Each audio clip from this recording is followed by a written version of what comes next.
छह माह की नवजात को छोड़ा समाज कल्याण उपायुक्त के टेबल पर। प्रसूति खर्च न मिलने से त्रस्त है महिला।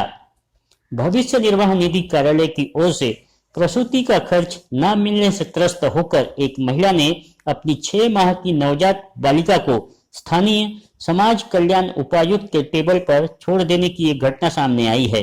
पीड़ित महिला का नाम प्रीति कड़ू बताया जाता है, जो समाज कल्याण विभाग की ओर से चलने वाले छात्रावास में कार्यरत है। यह महिला एक निजी कंपनी द्वारा ठेकेदारी पद्धति पर नियुक्त है।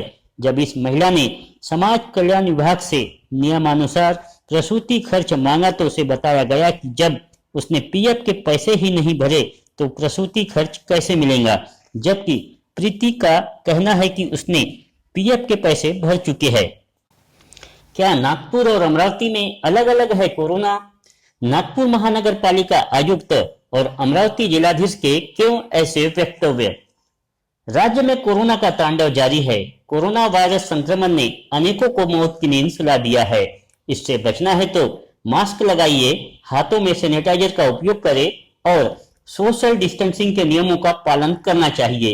ये राज्य सरकार के ही आदेश है। ऐसे में कोरोना संक्रमण को लेकर जहां नागपुर महानगर पालिका के आयुक्त मुंडे कह रहे हैं कि मास्क लगाने की जरूरत नहीं है, तो वहीं अमरावती के जिलाधीश कहते हैं कि कोरोना से बचना है तो मास्क पहनो या वेंटिलेटर पर जाओ। यह फैसला आपको करना है। आखिरकार दोनों अधिकारियों में से किस अधिकारी की बात पर अमल किया जाए, ऐसी नागरिकों में चर्चा है, क्योंकि देश में कोरोना तो एक ही है।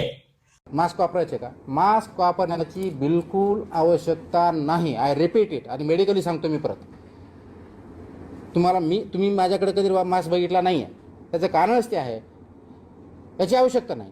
का आवश्यकता नाही? समजा तुम्ही मास्क वापरला, असं न करता चेहऱ्यामध्ये तुम्ही अवॉइड करू शकता। मास्क लावलं खालीवर करण्यासाठी तुमचा हात तुम्ही वापरता, आणि त्याच्यामध्ये पासून तुमचा हात टच होऊ शकतो, तो होऊ शकतो। त्याच्यामुळे मास्क वापरला आणि इकडे जर टच झाला तर त्याच्यामुळे स्प्रेड होण्याचे जास्त चान्सेस आहेत। म्हणून मास्क कुणाला गरज आहे? फक्त आणि फक्त पेशंटवरती ट्रीट करणारे डॉक्टर आणि स्टाफ यांनाच मास्कची आवश्यकता आहे, बाकी कुणालाही मास्कची आवश्यकता नाही। त्याच्यामुळे कोणी मास्क विकत घेण्याच्या भानगडीत पडू नये, कागदाचा मास्क तयार करण्याच्या भानगडीत पडू नये। आपण शिंकताना आपला हातरुमाल वापरणे, समजा हातरुमाल त्यावेळेस काढणं शक्य नसेल, खिशात असेल तर इथं शिंका, हातावरती शिंकू नका। आता तुम्हाला हे काय, हातावरती शिंकलं तर परत हात टच होण्याची शक्यता आहे, इथं शिंकलं तर हे आपण तोंडाला लावणार नाही आहे।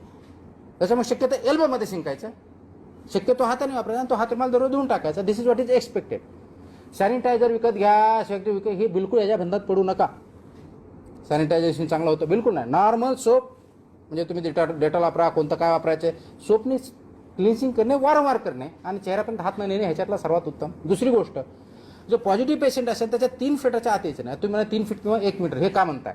त्याचं कारण असं आहे की हा जो ड्रॉपलेट्स आहे ते लंगच्या लोअर पार्टमधून येतो। लोअर पार्टने किती जोरात थुंकलं गेलं तर 3 फुटाच्या पुढे जाऊ शकत नाही। त्याच्यातील कारण ते 1 मीटरचं आहे, ते सायंटिफिक आहे। हे कुणाला काही वाटलं म्हणून नाही आहे, ते लोअर पार्टचा रंग असल्यामुळे त्याच्यामुळे खूप जोरात थुंकलं तर 1 मीटर पण जाईल। मग समजा आला। गुरुवार से प्रारंभ हुई अंतर्राज्यीय बस सेवा, लेकिन पहले दिन नहीं दिखा यात्रियों का रुझान। कोरोना के कहर ने समूचे महाराष्ट्र को झकझोर दिया है। राज्य सरकार की आर्थिक स्थिति के साथ ही आम नागरिक की भी आर्थिक स्थिति बदहाल है।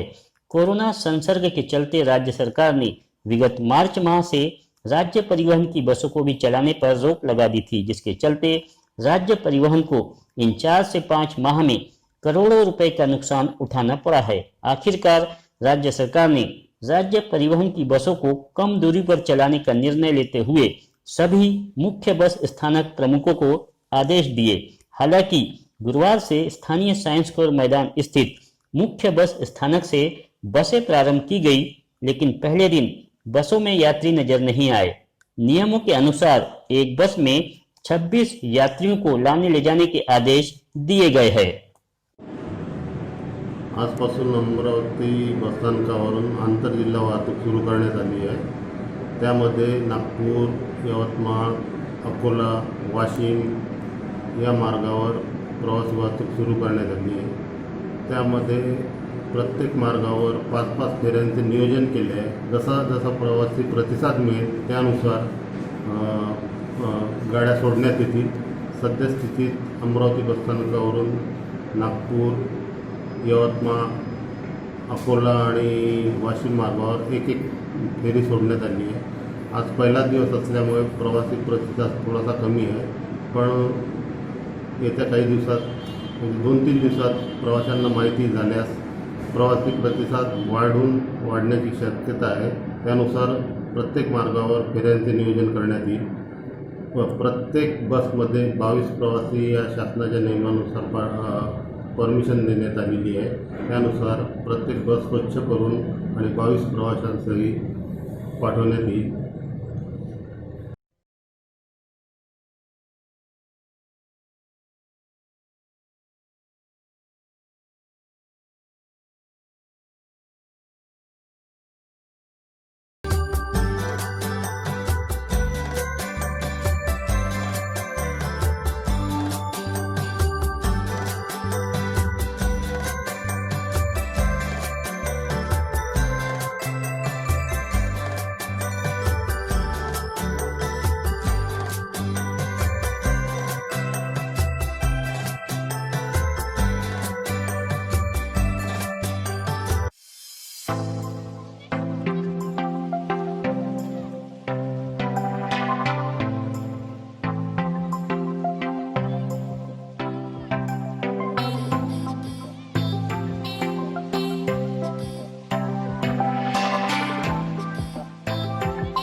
आराधना होलसेल शॉपिंग मॉल अमरावती।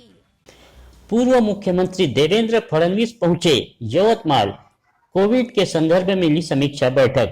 राज्य में बढ़ती कोरोना वायरस की स्थिति के संदर्भ में राज्य के पूर्व मुख्यमंत्री देवेंद्र फडणवीस बीते बुधवार को पहले वर्धा और फिर यवतमाल के जिला अस्पताल पहुंचे, जहां उन्होंने हालात का जायजा लिया और फिर मेडिकल अधिकारियों से चर्चा कर इस पर उपाय योजना की जानकारी ली। तत्पश्चात यवतमाल जिलाधिकारी कार्यालय पहुंच देवेंद्र फडणवीस ने जिलाधिकारी से चर्चा की। बताया जाता है कि यवतमाल में कोरोना संसर्ग 6% पर आ पहुंचा है, जबकि पिछले सप्ताह यह 7.9% था, जिस पर जल्द से जल्द शिकंजा कसा जाए ऐसे आदेश भी पूर्व मुख्यमंत्री ने दिए। तत्पश्चात पत्रकारों द्वारा पूछे गए सुशांत आत्महत्या मामले तथा संजय राउत द्वारा की गई टिप्पणी पर भी उन्होंने अपनी प्रतिक्रिया दी।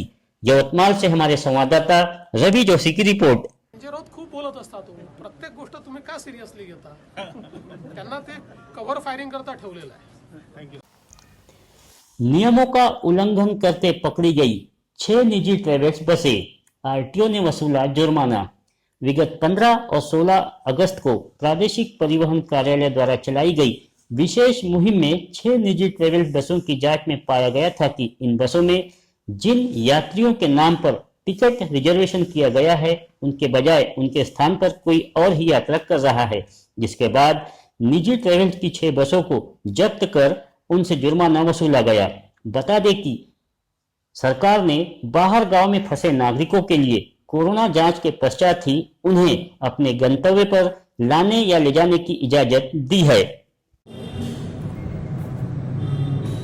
काही बसेसमधून प्रवाशांची वाहतूक होत आहे आणि ती अवैध वाहतूक आहे असे या कार्यालयाच्या निदर्शनास आल्यानंतर 6 बस या कार्यालयाने जप्त करून त्यांच्यावर कारवाई केली, दंडात्मक कारवाई केली। त्याचा मूळ मुद्दा असा होता की त्यांच्याकडे जे पासेस होते, ई पासेस, ते ई पासेसवर नमूद केलेले प्रवासी आणि प्रत्यक्ष बसमध्ये बसून असणारे प्रवासी यांचा ताळमेळ होत नव्हता. त्यामुळे ही अशा पद्धतीची जी अवैध वाहतूक होती अशा बसेसवर RTO अमरावती कार्यालयातर्फे कारवाई करण्यात आली आणि 6 बसेसकडून दंडात्मक कारवाई केली. म्हणजे कागदपत्रे तपासण्यात आली आणि टॅक्स कर जे कागदपत्रे संपली असतील परमिट वगैरे असे पूर्ण त्यांचा दंड वसूल करून काही बसेस त्यात सुटलेल्या आहेत आणि काही अजून सुटलेल्या नाही आहेत. ही कारवाई दिनांक 15 व 16 ऑगस्ट रोजी 2 दिवसात करण्यात आली होती.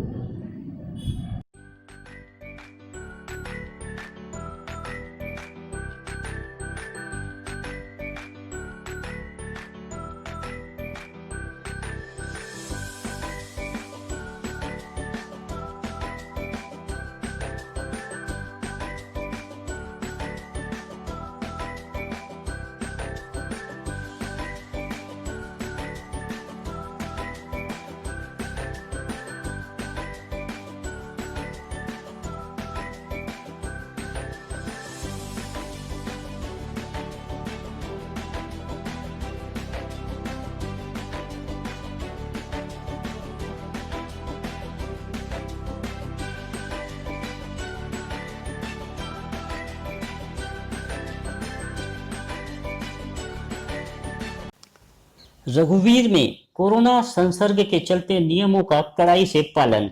शहर सहित जिले में बढ़ते कोरोना वायरस संसर्ग को देखते हुए शहर व विदर्भ में प्रसिद्ध मिठाइयों, नमकीन तथा बेकरी उत्पादन के विक्रेता रघुवीर के संचालकों द्वारा अपने कर्मचारियों और ग्राहकों की सुरक्षा के लिए विशेष ध्यान रखते हुए कर्मचारियों तथा आने वाले ग्राहकों का सैनिटाइजर किया जा रहा है। इसके अलावा ग्राहकों के तापमान की जांच, मास्क, दस्ताने और कर्मचारियों को दिन में 2 बार स्टीम और विशेष काढ़ा भी दिया जा रहा है।